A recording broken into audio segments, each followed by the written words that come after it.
You're going to remove that plastic clat. And then you're going to simply just drop your string down. Okay. Then you're going to simply drop your string through the hole. And it'll come out the other side. What you're going to want to do is grab your fender seat nut kit, and you want it going to the inside.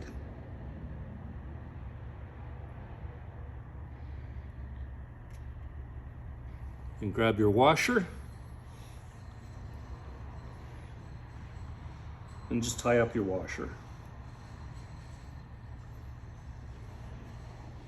Now simply just pull your string through.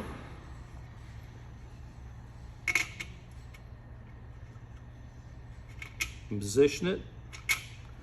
Locks into place with the string tight. Clip it on. Release your string. And you are ready to ride.